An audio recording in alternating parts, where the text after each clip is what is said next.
चंद्रबिंबाननं चारुहासं लसत्कुण्डलाक्रान्तगण्डस्थलाङ्गं जपारागबिंबाधरं कञ्जनेत्रं परब्रह्मलिङ्गं भजे पाण्डुरङ्गं।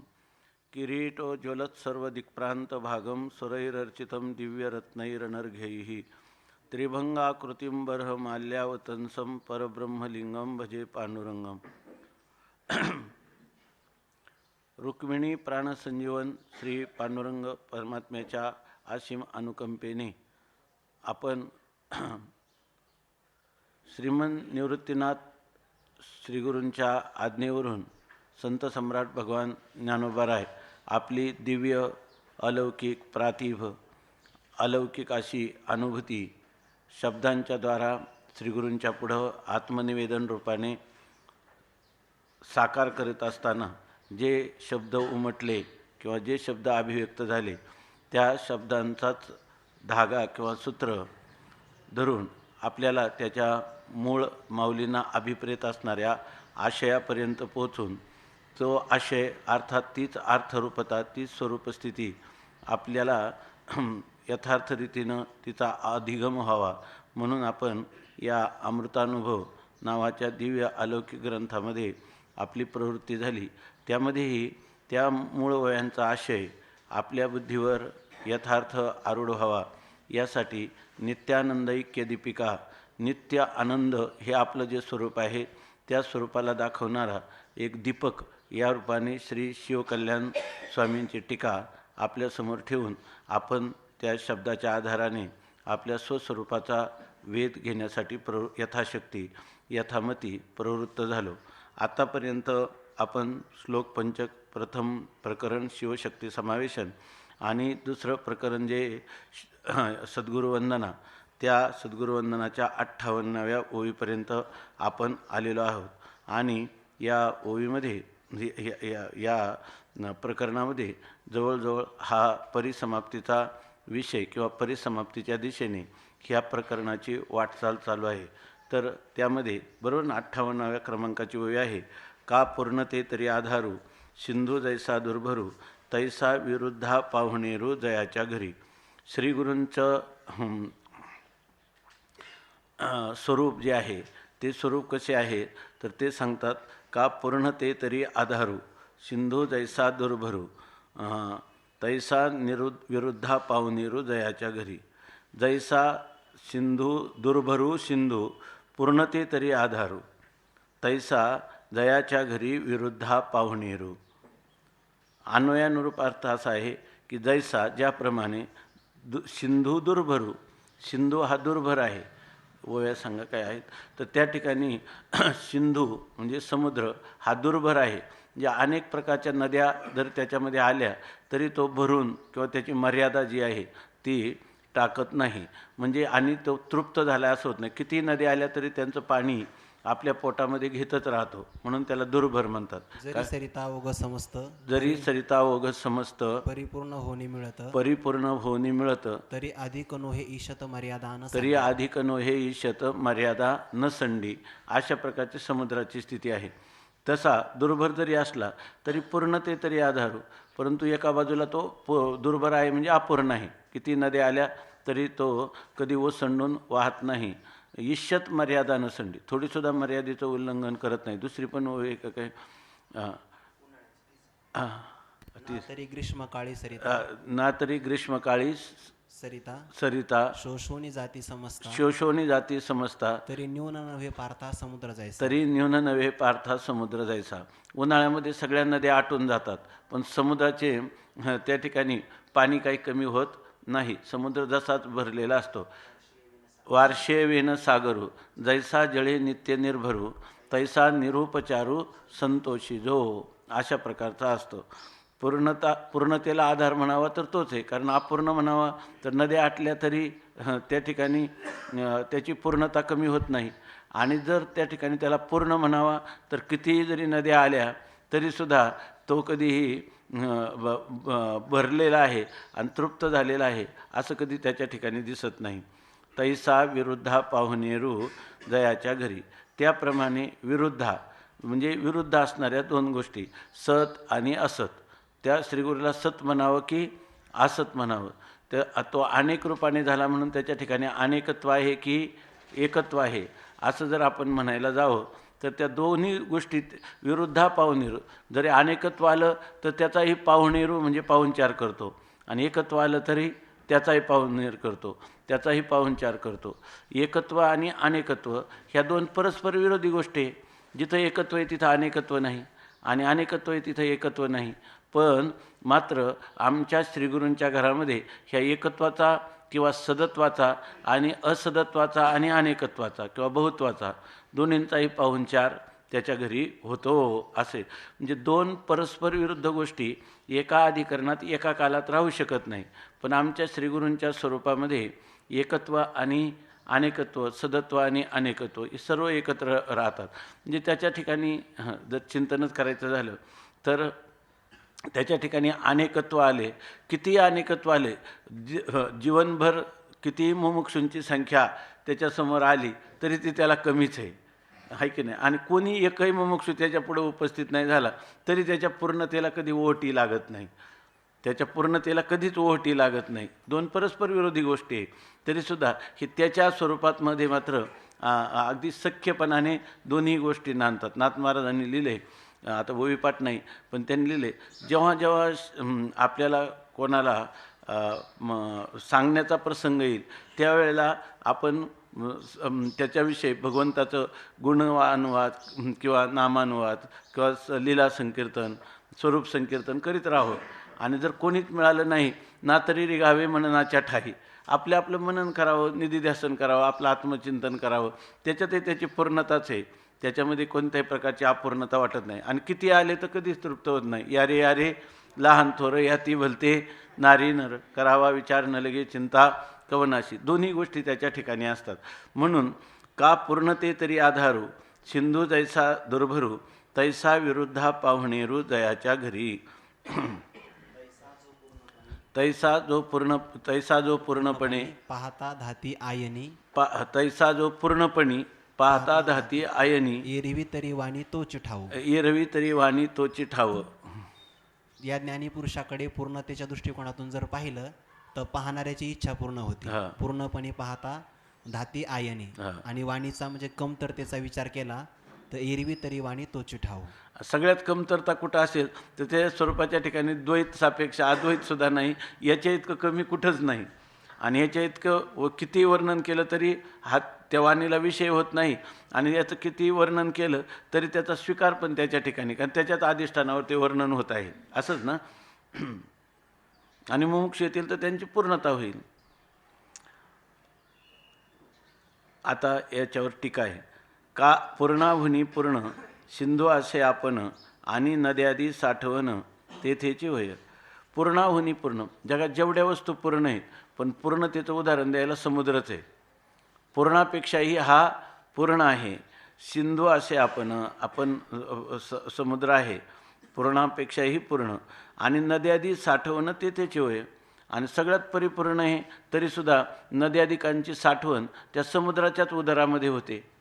म्हणजे सगळ्या नद्या येऊन पुन्हा त्या समुद्रालाच मिळतात, त्यांना घेतच राहतो. परिपूर्णही आहे आणि नद्यादिकांना साठवून देखील घेतो. या लागी दुर्भरताशी जाणावे, आणि पूर्णता तरी अन्यथा नव्हे.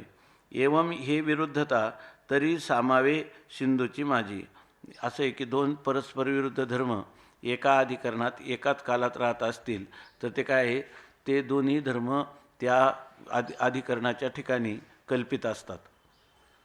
म्हणजे तो पूर्णता आणि अपूर्णता ह्या दोन्ही धर्माहून अतीत असा असतो. त्याच्या ठिकाणी ते दोन्ही धर्म काय असतात, विवर्त असतात. या लागी दुर्भरताशी जाणावे, आणि पूर्णता तरी अन्यथा नव्हे.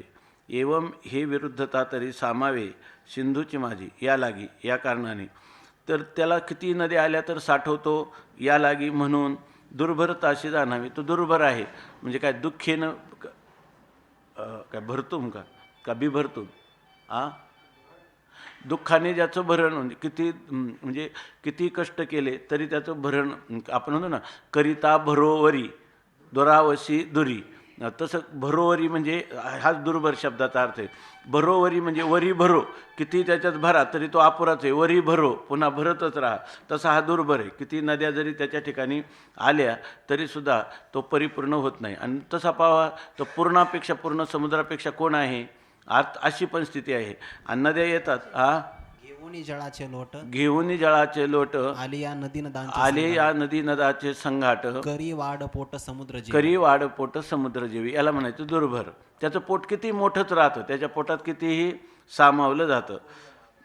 अपूर्यमान मचल प्रतिष्ठम समुद्रमापः प्रविशन्ति यद्वत् तद्वत् कामायम प्रविशन्ति सर्वे सशांतीमाप्नोती न कामकामी. अशी त्याची स्थिती आहे. हेच वर्णन केलेलं आहे त्या ओव्या सांगितलं त्याचं. हा ज्या सुरुवातीला सांगितलं ते ह्या श्लोकावरच्या ओव्या आहेत. हे काय की याच्यामध्ये त्याच्या मूळ आत्मस्थितीचं वर्णन केलेलं आहे.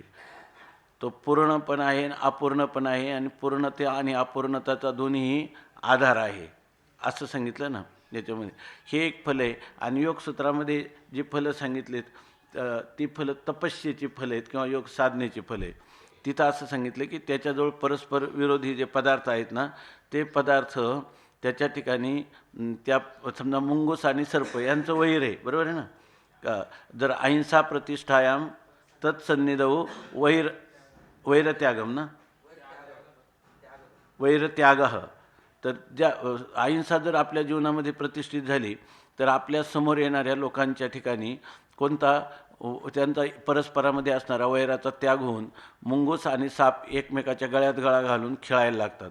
ही अहिंसा आपल्या जीवनामध्ये स्थिर झाली याचा संकेत आहे किंवा ही त्याचं निकष आहे, खूण आहे असं सांगितलं. पण या ठिकाणी ते दोन्ही कोण आहेत, आत्मरूप आहेत. ते दोन्ही आहेत, ते दोन्ही कोणी खऱ्या अर्थाने आत्मरूप आहेत. हे तत्त्वज्ञानाच्या दृष्टीने. आणि ते जे आहे ते तपस्येचं फल आहे किंवा योग साधनेचं फल आहे. ती गोष्ट घडू शकते. आणि ती नाही घडली तरी त्यांचं विरोध असलं तरी त्यांच्या ठिकाणी मात्र एक. याचा अर्थ दोन परस्परांमध्ये विरोध असतो, दोघांचा परस्परामध्ये विरोध असतो, तर एखाद्या व्यक्तीच्या ठिकाणी दोघांचंही प्रेम असणं अशी पण गोष्ट घडू शकते. याचं कारण काय आहे, ते त्याच्या दृष्टीने ते दोन्ही आत्मरूपच आहे, दुसरं काही त्याच्यामध्ये भेद नाही. म्हणून सांगतात या लागी दुर्भरताशी जाणावे आणि पूर्णता तरी अन्यथा नव्हे. तो दुर्भर आहे असंही आपण जाणू शकतो, आणि त्याच्या ठिकाणी पूर्णता त्याची जी आहे ती कधी अन्यथा होत नाही. पूर्णताही यथार्थ जशी आहे तशीच राहते, आणि त्याच्या ठिकाणी तो दुर्भरपणा असतो. एवम ही विरुद्धता सामावे. अशी दोन प्रकारची विरुद्धता, परंतु ती विरुद्धता सिंधूची माझी सामावे. समुद्राच्या ठिकाणी ती मात्र सामावून जाते. समुद्राशी ती एकरूपतेला प्राप्त होते. तेवी आसोनी नाहीपणे किंवा अनेकत्वे असे जाणे, ये विरुद्ध ते साठवणे पूर्णाची माझी. तेवी आसोनी नाहीपणे.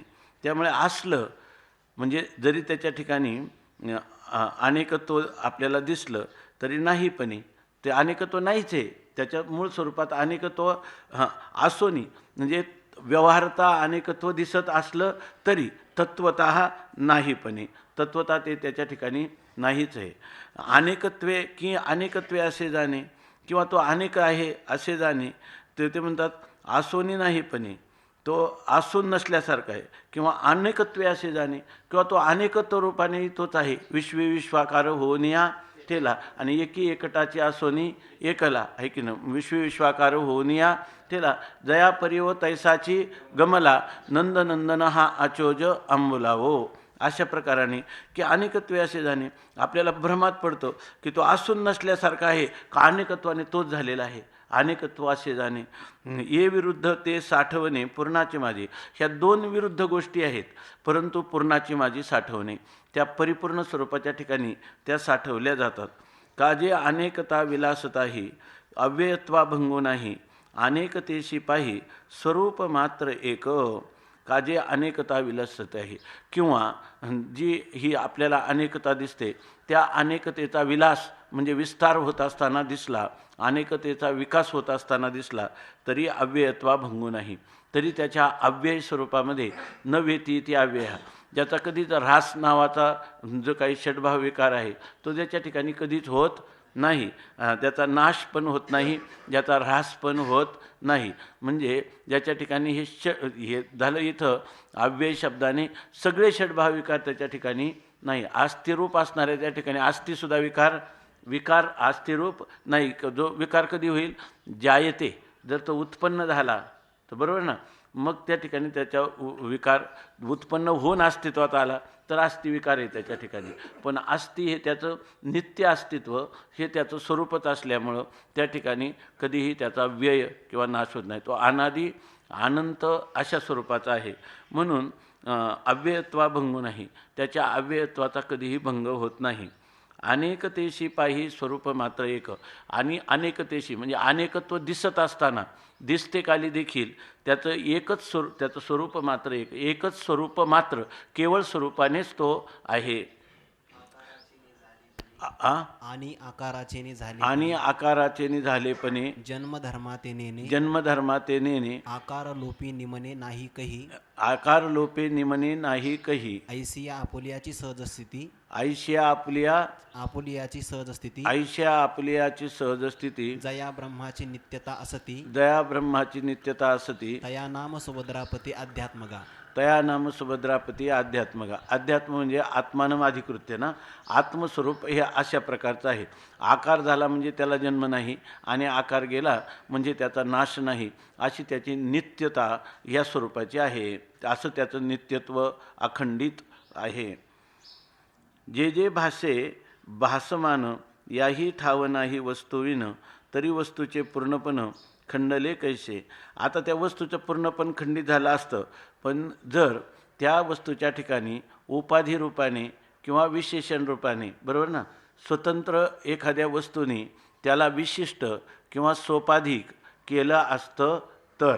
पण जे भासे भासमान, जे आपल्याला भासतं त्या याही ठाव नाही वस्तुविनं, जे भासतं त्यालासुद्धा ह्या आत्मवस्तू वाचून स्वतंत्र अस्तित्व आहे का, आणि मग ते त्याचं विशेषण किंवा उपाधी झालं आहे की नाही. निरधिष्ठान भ्रम होत नाही. म्हणून ते भासणारे पदार्थ देखील अधिष्ठाना वाचून स्वतंत्र रीतीनं त्यांचं सत्ता किंवा स्फुरण आमच्या अनुभवाला किंवा प्रतीतीला आलं असतं तर आम्ही असं म्हटलं असतं की त्या पदार्थाला त्यांनी काय भेद निर्माण केला, बरोबर ना. त्यांच्या ठिकाणी अन्योन्याभाव म्हणा त्यांच्या ठिकाणी झाला असं आम्ही म्हटलं असतो. त्या वस्तूंचा पूर्वी प्रागभाव होता, बरोबर ना, किंवा त्यांचा प्रध्वंसभाव झाल्यानंतर अन्योन्याभाव. तर हा पदार्थ जो आहे श्रीगुरु पदार्थ किंवा आत्मपदार्थ हा सर्व अभावांचा काय आहे? अप्रतियोगी आहे, बरोबर ना.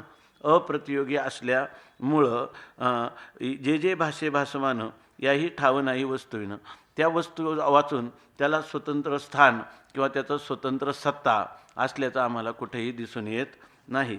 आणि तरी वस्तूचे पूर्णपणे खंडले कैसे. मग ही वस्तू कधीतरी पूर्ण नव्हती असं त्याचं पूर्णपण कधीतरी खंडित झालं का? अर्थात कधी खंडित होणं शक्य नाही. किंवा जो विलास काही प्रत्यय विन स्वतंत्र नाही एकानेक पाही प्रत्यय मात्र.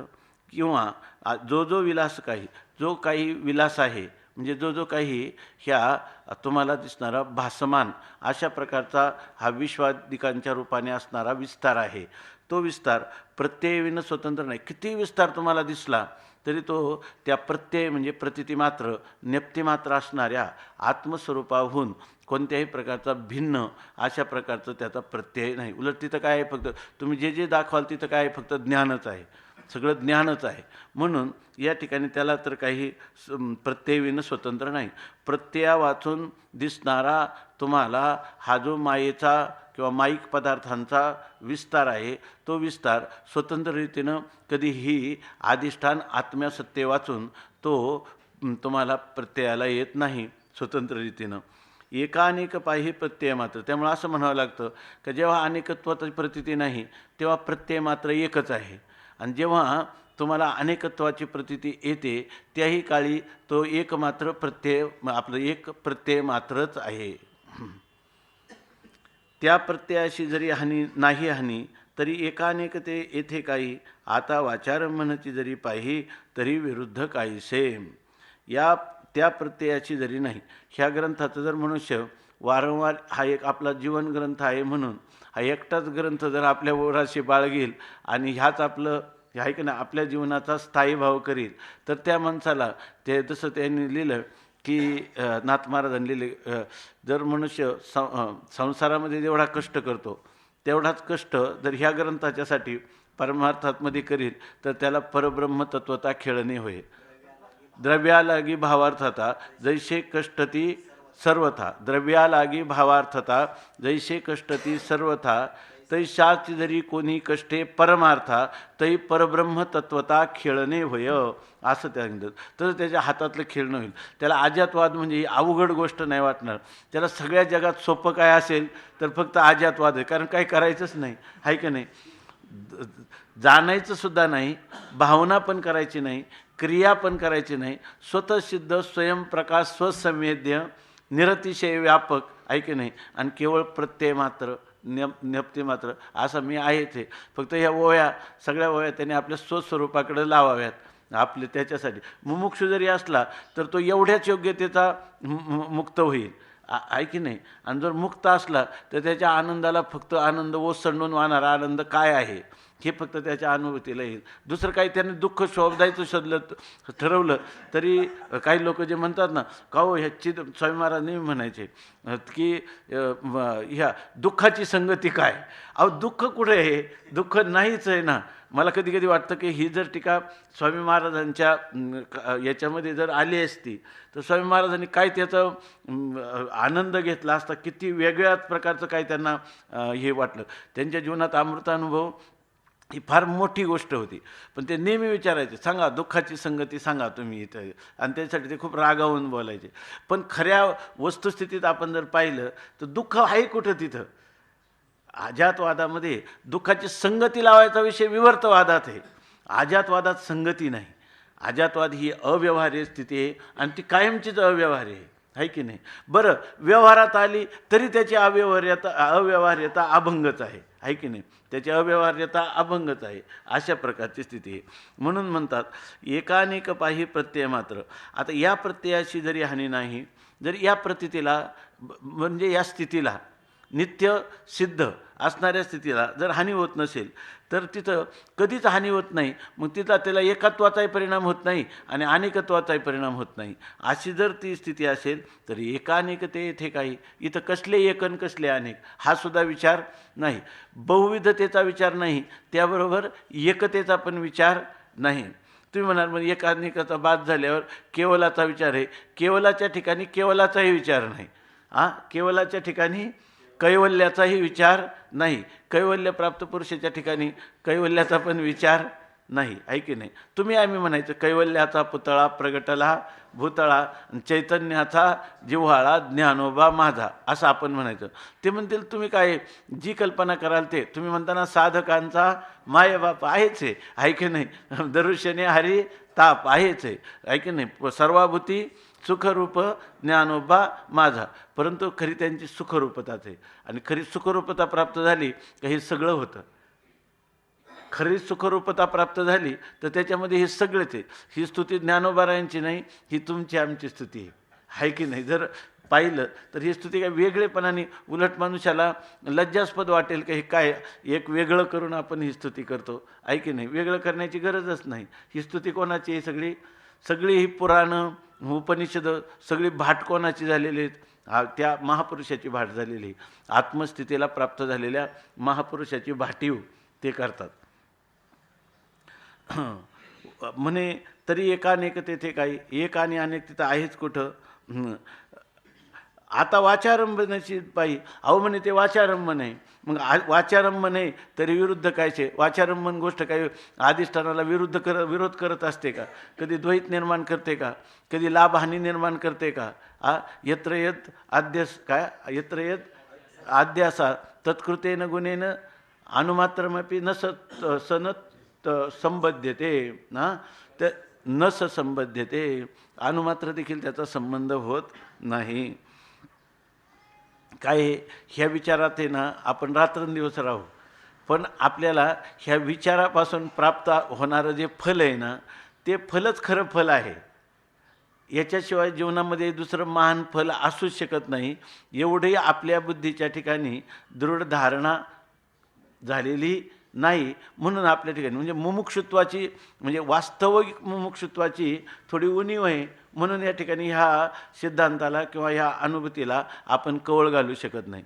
नाही ते एकदा महत्त्व कळाल्यानंतर मनुष्य दुसरं कशाला घेईल? ऐक ना, याच्यामध्ये स्वामी महाराज सांगायचे, जर कोणी म्हटलं ना इतके वर्ष झाले आम्ही एवढी साधना केली तरीसुद्धा आम्हाला अजून काही आमची प्रगती झाली असं वाटत नाही.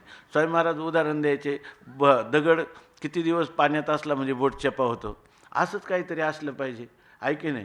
आणि त्याच्यानंतर ते म्हणायचे, खरं खरं सांगू तुला की तू त्याच्यासाठी आलाच नाही, ऐके नाही. तुला खऱ्यातलं खरं म्हणजे जर तू त्याच्यासाठी आला तरी इथं काय जे जया पाहिजे ते आहे रे, ज्याला जे पाहिजे ते या ठिकाणी असून देखील तुला काय मिळत नाही. याचा अर्थ अमृताच्या सागरामध्ये तू तोंडाला मिठी मारून बसलेला आहेस, नाही की नाही. अमृताच्या सागरामध्ये काय ती ओवी आहे ना, अमृताच्या सागरी बुडीजे तोंडा तरी वज्रमिठी पाडीजे मनी तरी आठवीजे थिल्लरोदका ते.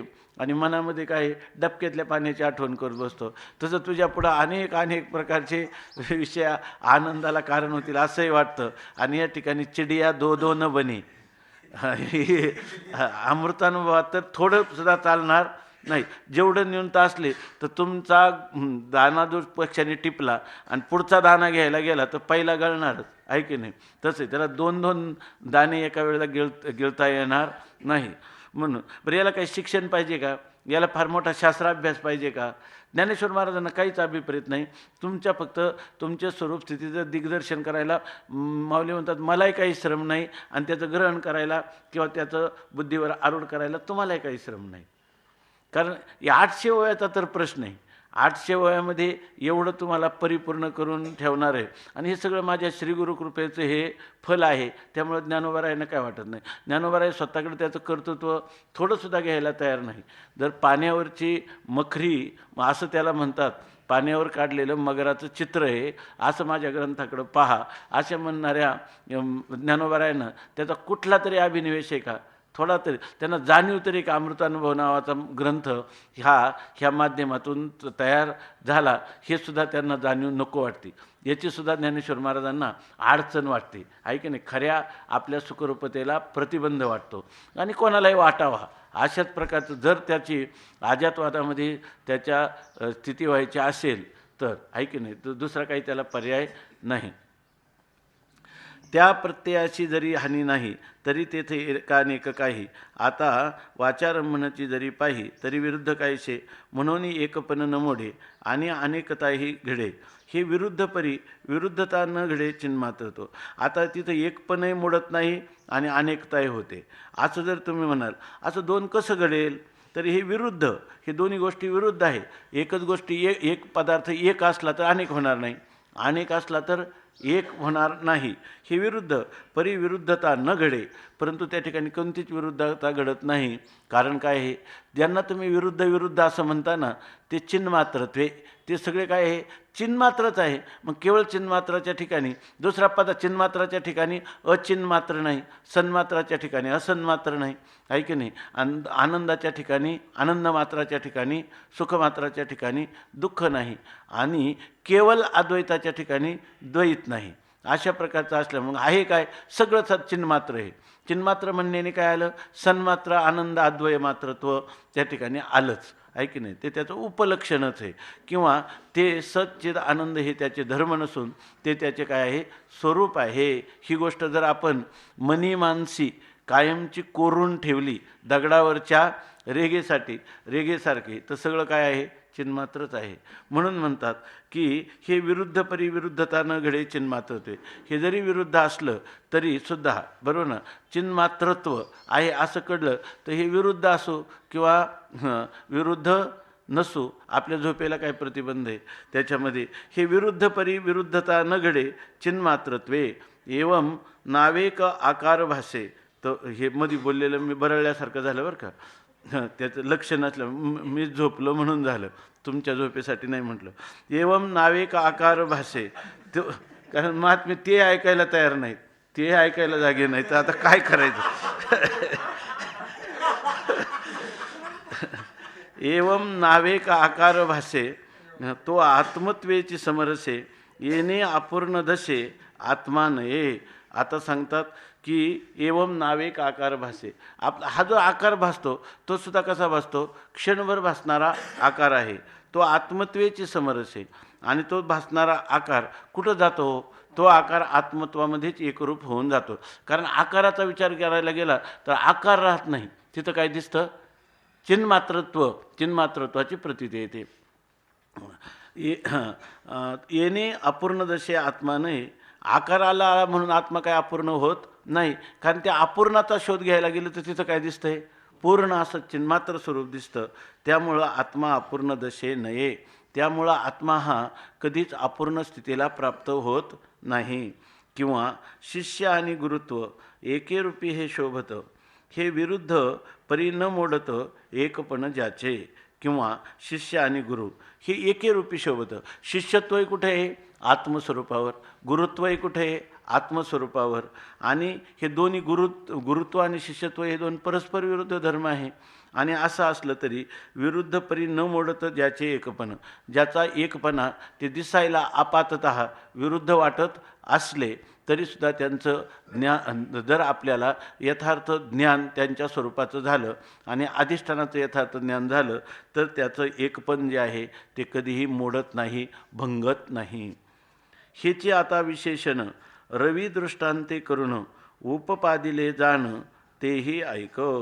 हेची आता विशेषण, आता हेच विशेषण रवी दृष्टांते करून, रवी म्हणजे सूर्याचा दृष्टांत करून उपपादिले जाणं, त्याचं उपपादन किंवा निरूपण आम्ही केलं, तेही ऐक, तेही तो ऐक.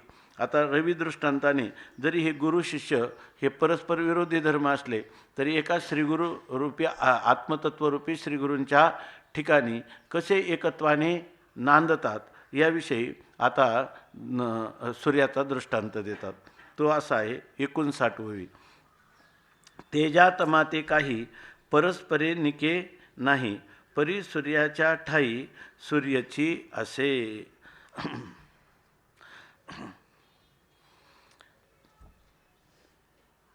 तेजातमाते काही तेजातमाते परस्परे काही निके नाही, परी सूर्याच्या ठाई सूर्याची असे.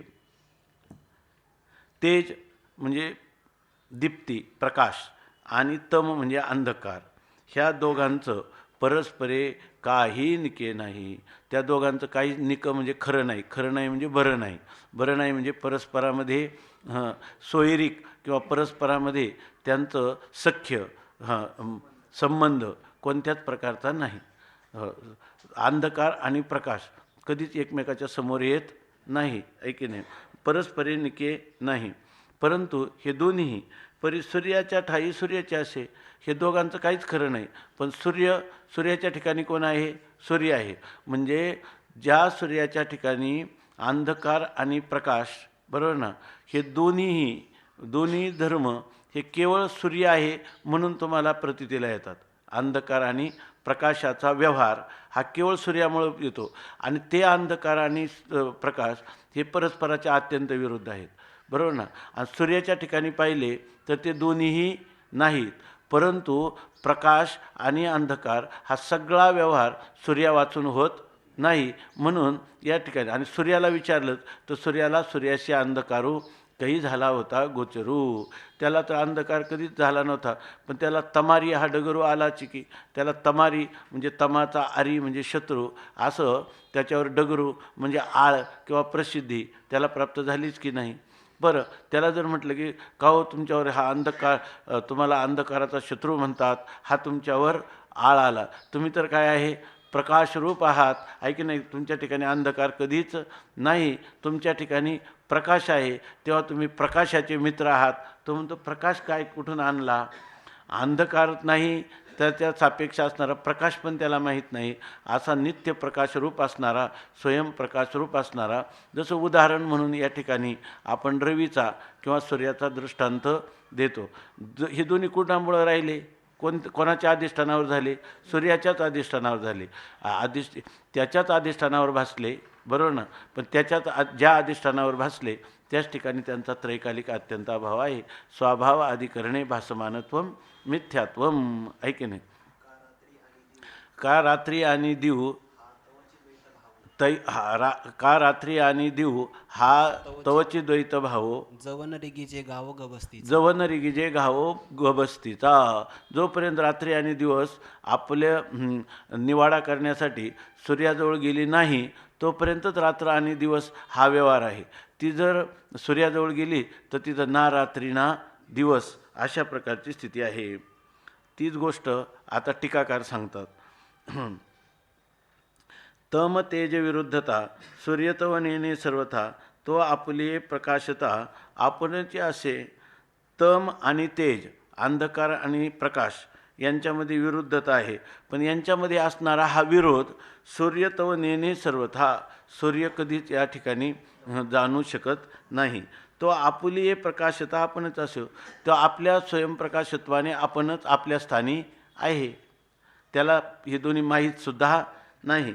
तेवी एक आणि अनेकता हे शब्दाची विरोधता, तरी शब्दाची निर्धारिता शब्दाची नाही. याच्यामध्ये ना ज्याला आपण पूर्वमीमांसा म्हणतो, बरोबर ना. पूर्वमीमांसेचं जे तत्त्व आहे ते कुठं ह्या प्रथम प्रकरणामध्ये सांगितलेलं आहे. पूर्ण प्रकृती पुरुष विवेकामध्ये पूर्वमीमांसा कशी असावी, वेद प्रामाण्याला धरून आपलं जीवन कसं असावं, बाह्य जीवन, आणि अंतरंग आपला बोध कसा असावा, बरोबर ना. ह्या दोन्ही जे ज्ञानेश्वर महाराज म्हणतात ना, प्रत्यवाय आहे अशास्त्री चालता पावन अवस्था जरी झाली.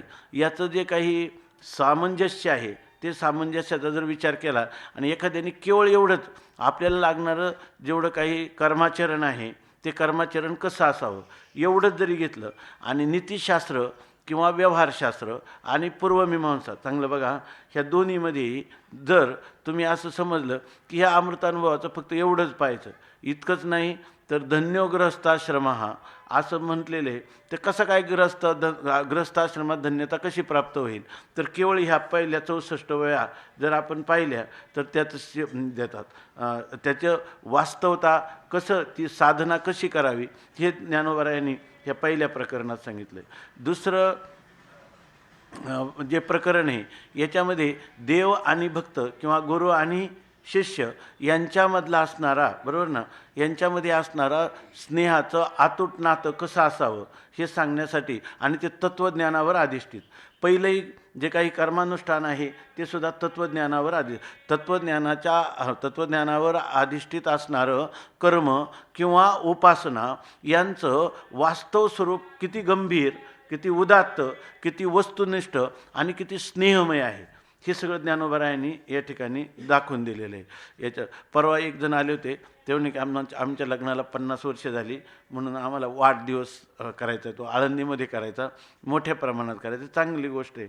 मग ते लागले म्हणायला, मग आम्हाला काहीतरी ग्रंथ छापायचा किंवा काहीतरी अन्नदान आमकं करायचं हे असं ते म्हणायला लागले. तर त्यांना म्हटलं मग तर ही तर आणखी चांगली गोष्ट आहे, तर तुम्ही काय करणार आहे त्याच्यासाठी. तर ते म्हणायला लागले की मग आम्ही तुम्ही सांगाल ते करू. मग म्हटलं आम्ही एक छोटंसं बुकलेट लिहू 64 वयाचं, आणि तुमच्या निमित्ताने तुमचे लोक येतील ना, अमृतानुभवातलं पहिलं प्रकरण आणि ग्रहस्थाश्रमाचा काय संबंध आहे, आम्ही त्याला नाव देऊ अमृतानुभवातलं शिवशक्ती समावेशन, आणि ग्रहस्थासाठी त्याचा उपयोग, असं तुम्ही त्याचा उपयोग करा. आता आपण काय सगळे बारकावे लिहू शकणार नाही त्याच्यामध्ये, पण किमान इथं सांगितलेली जे काय उदात्त गंभीर अशा प्रकारचं जे स्नेह, उथळ स्नेहाला तर काय त्याला पुरा आलेला आहे, आणि त्याच्यातून काही खरा स्नेह निर्माण होत नाही आणि आनंदही निर्माण होत नाही, आहे की नाही. तर ते म्हणे मग तो फार चांगली गोष्ट म्हणे, मग ते आम्ही काढू म्हटले. आम्ही म्हणलं लिहू मग थोडं थोडं त्याच्यामध्ये. तर सांगतात की आता तेवी एक आणि अनेकता हे शब्दाची विरोधता, तरी शब्दाशी निर्धारिता शब्दाची नाही. आता म्हणतात तेवी एक आणि अनेकता. वर जसं सांगितलं सूर्याला अंधार आणि प्रकाश हे दोन्ही माहीत नाही. तेवी एक आणि अनेकता, एकत्व आणि अनेकत्व हे शब्दाची विरोधता. एकत्व आणि अनेकत्व हा फक्त शब्दाचा विरोध आहे, शब्दातला विरोध आहे.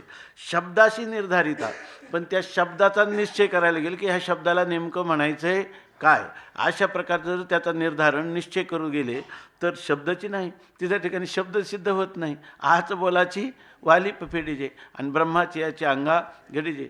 जर तुम्हाला ते शब्दाचं टरपळ टाकलं तर तुम्ही आपल्या स्वरूप स्थितीला आलिंगन करता, तिथं आहे कुठं शब्द. म्हणून म्हणतात शब्दाशी निर्धारिता शब्दाची नाही, त्या ठिकाणी शब्दच नाही. एक अनेकत्वाशी आले हे तव न घडले येणेची बोले, आता बोलताची निमाले बोलणे येथे.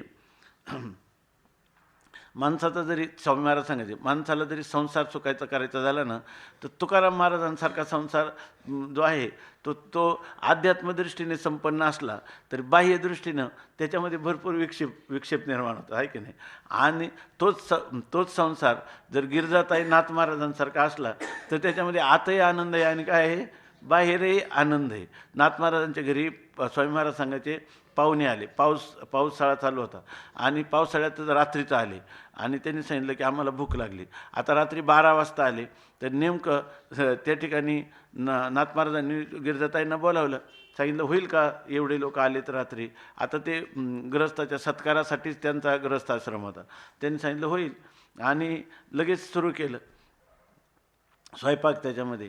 आणि स्वयंपाक सुरू केला आणि सकाळी नाथ महाराज गेले त्यांच्या कुठं खोलीमध्ये तर तिथं पलंगच नव्हता. ते म्हणे गिरिजा पलंग काय झाला, ते म्हणे रात्री चुलीमध्ये सरपणाला टाकला म्हणजे. त्यांनी विचार नाही केला, स्वयंपाक पाहिजे ना सगळा, तर सगळंच्या सगळं त्याच्या ठिकाणी त्यानं म्हणते सगळं स्वामी महाराज सांगितलं का त्यानं सरपण म्हणून नव्हतं, सर्प ओलं झालं होतं बाहेर, आता अतिथीला तर काढायला पाहिजे, त्यानं याच्यातच टाकला तर पलंगच.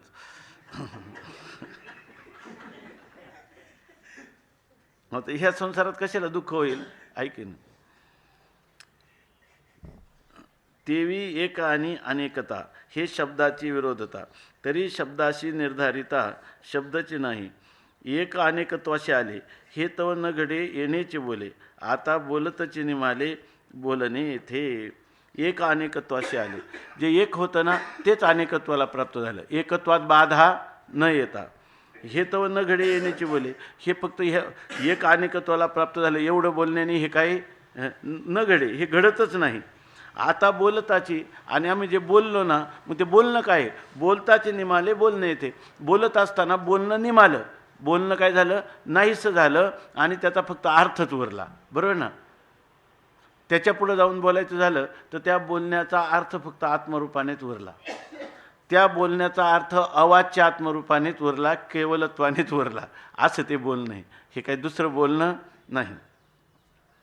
स्वामी महाराज म्हणते ह्या बोलण्याला बोलणं पण म्हणू नये, ह्या बोलण्याला बोलणंसुद्धा म्हणू नये, कारण हे बोलणं बरोबर ना जे काही विरुद्ध आहे त्या अबोलण्याला घालवतं आणि स्वतःही निवृत्त होतं, बरोबर ना. अबोलण्याला घालवतं, कारण तिथे कोणती होय की या ठिकाणी तुम्ही म्हणाल की आम्हाला सगळं बोलणं सारलं मग नुसतं आम्ही मौन धरलं, तर मौनाची आम्ही ठियावाणी जे काय काय ते रसौषध खरे आपले काज करोनी पुरे, आपणही नुरे जयापरी.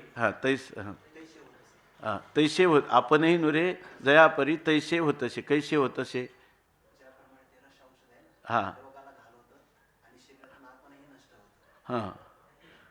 सगळं जैसे रसौषध खरे आपुले काज करुनी पुरे, आपणही नुरे तैसे होतसे. ज्याप्रमाणे खरं रसायनशास्त्रातलं औषध आहे ते रोगाला निवृत्त करतं, त्याचं कार्य संपलं की तेही शरीरातून नष्ट होतं. तशा प्रकारे हे जे ज्ञान आहे ते अज्ञानाला घालवतं आणि आपणही निवृत्त होतं, किंवा हे जे शब्द बोल आहे जे विरुद्ध आहे त्यालाही घालवतं आणि शब्दही स्वरूपाशी एकरूप होऊन जातो.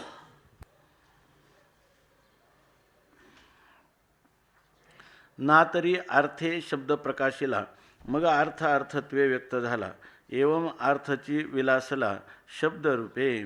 ना तरी अर्थे शब्द प्रकाशिला, अर्थाने शब्दाचं प्रकाशन केलं. कालच कधी गेलं, जर समजा रूपच नसतं तर नाम कुठून आलं असतं, म्हणून अर्थानेच काय केलं, शब्दाचं प्रकाशन केलं. मग अर्थ अर्थत्वे व्यक्त झाला, आणि मग काय झालं, अर्थाने शब्दाचं प्रकाशन केलं आणि मग त्या शब्दाने तो अर्थत्व व्यक्त झाला. तो अर्थत्व विषय या रूपाने मग तो अभिव्यक्त झाला. एवम अर्थची विलासला शब्दरूपे. मग खरं जर पाहिलं तर काय, शब्दरूपाने कोण झाला, अर्थाचाच विलास झालेला आहे. काय काय दृष्टांत घेतले, पण निरीक्षण शक्ती काय आहे, आणि ते बी शास्त्रीय प्रमेयांच्या विषयी असणारी ही, बरोबर ना, निरीक्षण शक्ती आहे. शास्त्र सिद्धांताला उपोद्बलक असं आपल्याला दृष्टीनं दाखवतात. शब्दच दिसत नाही पण तो सुद्धा दृष्टीला दाखवतात, तर त्याचा अर्थसुद्धा दृष्टीला दाखवतात, आणि त्यांचं असणारं दोघांचा संबंध पण स्पष्ट करतात, आणि संबंधाचा निराश पण करतात. बरं की नाही, संबंधाचा निराश पण करतात, कारण अर्थच आहे, शब्द नाहीच आहे. अर्थाने शब्दाला दाखवलं, बरोबर ना, शब्द अभिव्यक्त केला, आणि त्या अभिव्यक्त झालेल्या शब्दाने पुन्हा कोणाला दाखवलं, अर्थालाच दाखवलं, आणि मूळ अर्थाच्या ठिकाणी शब्द नाहीच आहे, आहे की नाही. आणि शब्द जर असला तर तो अर्थच शब्द आहे, बरोबर आहे की नाही. तो अर्थच काय झाला, शब्द झाला. जो सर्व, मला ही होई पाहिजे, जो सर्व नेनिवा जाणीजे, मौनाचिया मिठिया वाणीजे, काहीच न होनी आणि जे आपण पया जो. जै सर्वथा सर्वही नोहिजे, तई आदोया तुते लाहिजे, हे जाणे मी वर्म तुझे आराध्य लिंगा, असं माऊली म्हणतात. ते परत ओळ्यांचं उच्चारण कशासाठी करायचं, तर ते महाराज काल म्हटले की बा मी काही लिहित असतो तर मग तुम्ही परत उच्चारण करत जा, म्हणून म्हटलं ठीक आहे. ते नाही दिसत आज, पण ते म्हटले. आपल्याला काही खरंच वाटतं कोणी म्हटलं की ते आहे की नाही, आपल्याला काय माहिती आहे.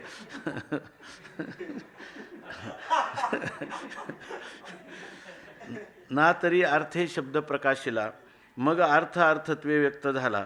एवम अर्थची विलासला शब्दरूपे. तो जो अर्थ काही प्रत्ययाचे प्रवाही, आपणची आपल्या ठाई विलासला. आता सांगतात, तो जो अर्थ काही, तो जो काही अर्थ आहे त्या शब्दाचा, तो प्रत्ययाचे प्रवाही, त्या शब्दाचा जो अर्थ आहे त्याचा जेव्हा प्रत्यय येतो, त्या प्रत्ययाच्या प्रवाहामध्ये आपणची आपल्या ठाई विलासला, त्याची जी त्या अर्थाची जी प्रतीती येते, ती प्रतीती काय येतं, अर्थरूपता कशाला आहे, आत्मस्वरूपाला आहे, बरोबर ना. मग तो आपल्याला असं लक्षात येतं का तो प्रत्ययाचाच या ठिकाणी विस्तार झाला, म्हणजे आपल्या आत्मस्वरूपाचाच हा विलास आहे की नाही. असं आत्मस्वरूपाचाच हा विस्तार आहे. आत्मस्वरूप कसा विस्तार आहे, आपलं स्वरूप यात जसंच्या तसं राहून या ठिकाणी हा प्रतिती मात्राचाच हा विस्तार आहे. विस्तार हा वाचारंभण आहे. शब्देशी शब्दार्थ प्रत्ययीच विलासत, जेवी दीपाबाहेरी न ढळत दीपप्रभा.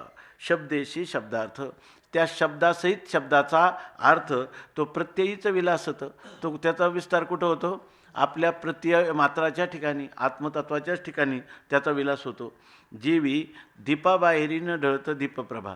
जेवी ज्याप्रमाणे दीपाची प्रभा, दिव्याची प्रकाश हा दिव्याला सोडून बाहेर कुठेही राहत नाही. अवकाशेशी गगन, वायुशी स्पंदन, तेवी विश्वाभास जाण वस्तूची प्रभा. अवकाशेशी गगन, ज्याप्रमाणे अवकाश पोकळीसहित आकाश, का पोकळीच आकाश, वायुशी स्पंदन, वायुसहित स्पंदन, का स्पंदनच वायू, स्पंदनच वायू, ते बी विश्वाभास जाणं वस्तूची प्रभा. त्याप्रमाणे वस्तूची प्रभा काय आहे, विश्वाभास जो आहे का वस्तूच आहे. वस्तूची प्रभा आहे का वस्तूची प्रभा म्हणजे वस्तूच आहे. वस्तूची प्रभा ही काय आहे, वस्तूच आहे. म्हणून त्या ज्या वय आहे ना, लोक हे ज्या आधुनिक ज्याला म्हणतात, आधुनिक का म्हणायचं, तर ह्या शतकात उगम झालेला एक विचाराचा प्रवाह आहे की नाही. या शतकामध्ये ज्या लोकांनी केवळ साहित्याच्या अंगाने ते शब्द पाहिले आहे की नाही, ते वाचे बरवे कवित्व, ते कवित्वामध्ये त्यांना काव्यामध्ये कधी कधी रस असतो, कधी कधी तत्वस्पर्श असतो, तर त्या रस घेता घेता त्यालाच तत्व म्हटलं काव्याचं, बरोबर ना. आपल्या प्रतिभेनं काव्याकडं पाहताना ते काव्यच तत्वज्ञान आहे. पण वाचे बरवे कवित्व, कवित्वी रसिकत्व, आणि रसिकत्वी परतत्व स्पर्श जायचा. आणि तो परतत्व स्पर्श असं नाही होत केवळ रसात गेलं तर, साहित्यात होत नाही. परतत्व स्पर्श करायला त्या साहित्यात काय दडलंय हे परंपरेचं ज्ञान असलं पाहिजे.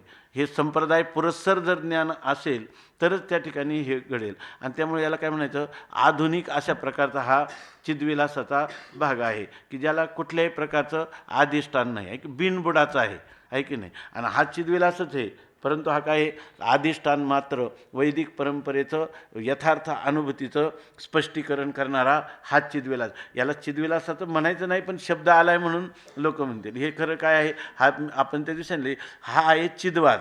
आणि तो चिद्वाद जो आहे, अचिद्वादाचं निरसन करून चित या पदाला कधीही विषय न करणारा, अशा प्रकारचं अवाच्य आपल्या स्वरूपस्थितीवर आरूढ करणारा हा चिद्वाद आहे की नाही. कारण का, ह्या चिद्वादामध्ये चित्तचं वाच्यत्वसुद्धा कधी राहत नाही, लक्षत्वसुद्धा राहत नाही, उपलक्षणत्व राहत नाही. अशा प्रकारचं आहे. याला काय म्हणावं हे जर म्हणायला गेलं तर याला काही म्हणता येत नाही, आहे की नाही. चिद्विलास नाही काय, माझ्या बाला नाही म्हणता येत नाही. आणि मायाविलास नाही का, माझ्या बाला हेही पण म्हणता येत नाही. असं स्वस्वरूपाच्या ठिकाणी ना चिद्विलास ना मायाविलास याचं काही सांगत नाही. या ठिकाणी केवळ आपलं जे स्वरूप आहे त्या स्वरूपालाच अवशिष्ट ठेवतात.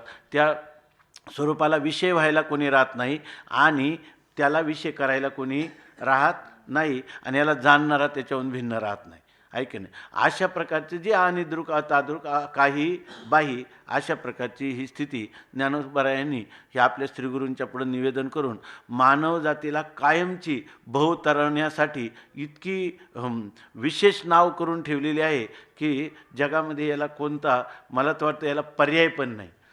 कारण उपनिषदाधिक आहे ते याचे पर्याय होऊ शकत नाही.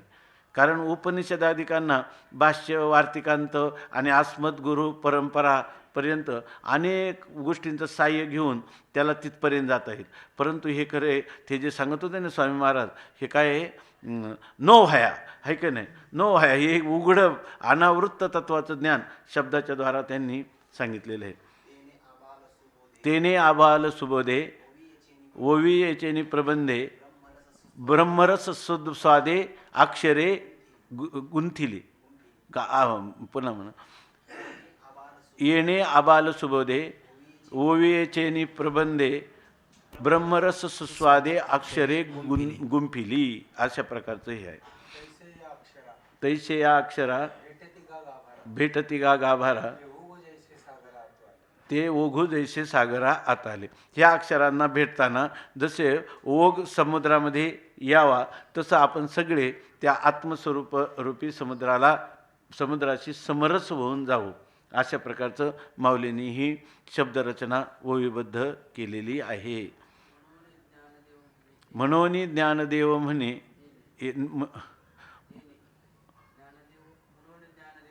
म्हणोनी ज्ञानदेव म्हणे अमृतानुभवे येणे सनुभोगीजे सने विश्वाचेनी. जर कोणी ह्या अमृतानुभवाचं आस्वादन करेल तर ह्या विश्वाचा काय जेवढा सण आनंदाने आनंद भोगावा अशा प्रकार. बरं ना, सणाने काय करावा, सणाचा भोग घ्यावा. आज सनुभोगीजे सने विश्वाचेनी. आणि सर्वांना अबोल सुबोधे, लहान मुलापासून तर पार वयोवृद्धापर्यंत सगळ्यांनी ज्या क्षणी याचा स्वीकार करील त्या क्षणी तो कोणी मुक्त होईल. मरणाच्या अव्यवहित पूर्वक्षणी जर कोणाला ही जाणीव होईल तरी तो सुद्धा काय होईल, तो आत्मा एवढिया भेटेल सुखा. किंबहुना जो इया दर्पण करील ओविया, तो आत्मा एवढिया भेटेल मिळेल सुखा ना. आत्मा एवढिया मिळेल सुखा.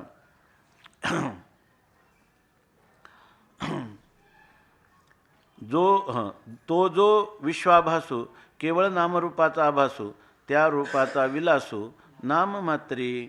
तो जो विश्वाभासू, हा जो तुम्हाला दिसणारा विश्वाभास आहे तो केवळ नामरूपाचा आभासू. नामरूप सोडून त्या विश्वाभासामध्ये आहे काय, नामरूप सोडून दुसरं काही नाही. आणि त्या रूपाचा विलासू नाममात्री. आता त्या रूपाचा म्हणजे कोणत्या, त्या रूपाचा विलासू नाममात्री. त्या रूपाचा म्हणजे त्या आपल्या स्वस्वरूपाचा घ्यावा लागेल ना. त्या स्वस्वरूपाचा काय आहे, त्या नाममात्रामध्ये काय आहे, विलास आहे. म्हणजे याचा अर्थ खरं त्या नाममात्रांमध्ये आपलं, बरोबर ना, तर स्वस्वरूपच विलसत आहे, ते वाचारंभन आहे, नाममात्र आहे. एवं ही विश्वभान केवळ वाचेचे विडंबन, वाचेचा अर्थ जाणं, स्फुरण मात्र एवम. अशा प्रकारे ही विश्वभान, हे विश्वभान जे होतं इथं ही लिहिलं आहे कशा, एवम ही विश्वभान ही किंवा एवम हे अर्थ तर त्याचं हे त्याच्यात आहे का काही, एवम हे विश्वभान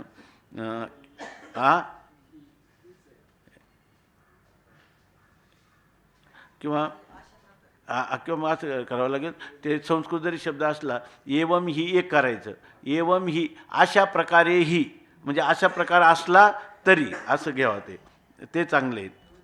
तर आता याच्यामध्ये संस्कृत त्या याला जोडलेलं आहे ते एवढंच. हां, एवम ही विश्वभान केवळ वाचेचे विडंबन. हे जे विश्वभान आहे ना, तर जरी होत असेल तर हे फक्त वाणीचं विडंबन आहे. वाणीचं विडंबन, विश्वभान हे वाणीचं विडंबन आहे. म्हणजे वाणीमध्ये काय ज्ञानोबरायांची अनुभूती, ज्या विश्वाने आपल्याला पार आनंदाने किंवा दुःखाने आपला ग्रास करायला पडला आणि त्याच्यासाठी आपले रात्रंदिवस तळमळ चालली आहे की नाही, आणि फार अशक्य कोटीतली गोष्ट वाटते. त्याच्यामध्ये सगळ्या जेवढ्या विद्या आहेत त्या सगळ्या विश्वाच्याच अंतर्गत आहेत का नाही, सगळ्या विद्या विश्वाच्याच अंतर्गत, त्याने आपल्याला कुठंतरी सुख मिळेल अशा आपल्या धारणा आहेत. आणि त्या काळात ज्ञानोबारायांनी किती कमी वयात ही धारणा करून ठेवली. एवम हे विश्वभान, हे जे विश्वाचं होणारं भान आहे ना, हे केवळ वाचेचे विडंबन आहे. हे केवळ वाणीचं केलेलं काय आहे, विडंबन आहे. म्हणजे वाणी न फक्त हे विश्व आहे, म्हणजे विश्वाची किंमत ज्ञानेश्वर महाराजांच्या पुढं किती आहे, वंध्यापत्रा इतकी आहे, काय त्याला म्हणतो खपुष्पा इतकी आहे, अशी एवढी किंमत आहे. ज्या जगाला घेऊन आपलं सगळं चाललंय आहे की नाही, ते ज्ञानोबारायांच्या दृष्टीनं काय आहे, ते वाचेचे विडंबन. अहो, तुमच्या फक्त वाणीमध्ये आलेला जग हा नावाचा, विश्व नावाचा शब्द आहे, बाकी दुसरं काही नाही, केवळ वाचेचे विडंबन. आता याच्यामध्ये सुद्धा काही जे लोक आहेत ना, ज्या विश्वाला सत्य समजतात आहे की नाही, आणि काय सांगायचं होतं लक्षातून गेलं, त्या विश्वाला काय समजतात, विश्वाला सत्य समजतात, आणि त्या विश्वाला सत्य असं जड दुःख द्वैतात्मक जगाला जसंच्या तसं ठेवून त्याला परमात्म्याच्या रूपाने पहा असं म्हणतात. त्याच्यासाठी अव्याकृत परिणाम किंवा विकारी परिणाम, अनेक प्रकारच्या गोष्टी, किंवा वेदाचं प्रामाण्य, त्याचे मंत्र अनुकूल असे, त्याचा गंभीर आशय न कळण्यामुळं घेतात. तर ते लोक असं जे म्हणतात त्याची ज्ञानोबरायांना किती कीव वाटत असेल. जर कोणी हा चित्तचा अव्याकृत परिणाम आहे असं म्हणून जर कोणी सांगत असतील तर त्याचं ज्ञानोबरायांना काय वाटत असेल. कारण मी ज्या विश्वाला वाणीचं विडंबन म्हणतो, त्या विश्वाला सत्य समजून ही लोक त्याच्यामध्ये परमार्थ शोधतात, त्याच्यामध्ये परम पुरुषार्थाचा विषय शोधतात. कधीतरी होणं शक्य आहे का? काय वाटत आहे संजीवन समाधीमध्ये माऊलीनं.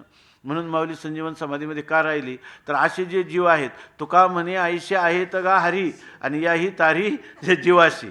म्हणून ते म्हणतात की काय नाही, कल्पांतापर्यंत मी यांच्यात बदल करणारच, ते जरी असले तरी त्यांच्यामध्ये बदल केल्याशिवाय मी राहणार नाही, त्यांना केवळ अद्वैताच्या सिद्धांतावर आरूढ करील.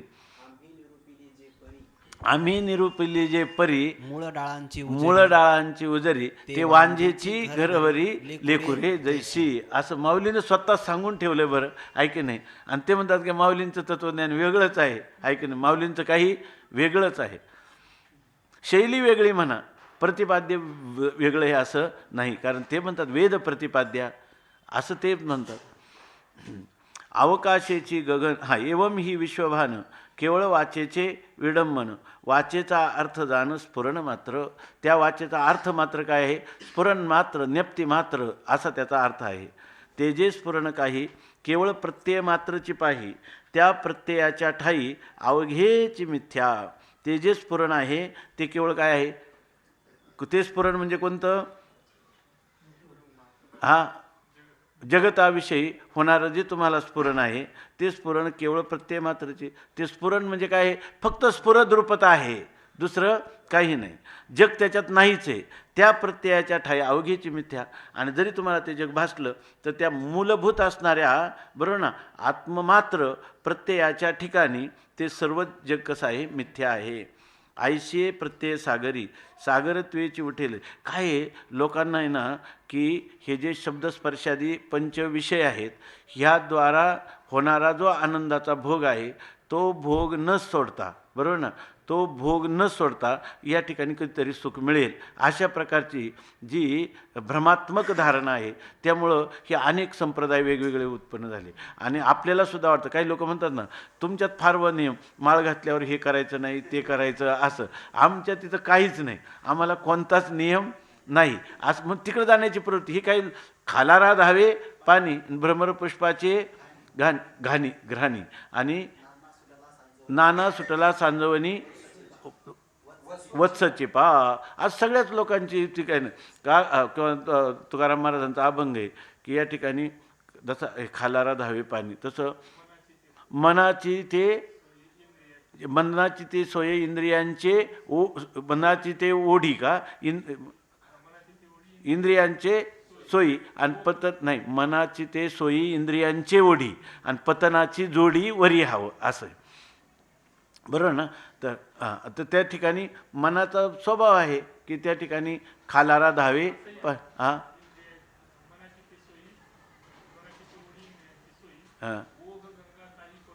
हां ते एक आहे, ओघ गंगा काही परतो जाणे, तो वेगळ्या आशयाने आलेला आहे तिथं.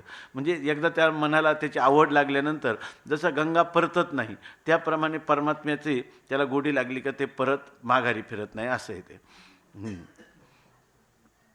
आता सांगतात आयशे प्रत्यय सागरी, सागरत्वेची उठे लहरी, हा बोल विरुद्धतेचे परिप्रत्यय मात्र.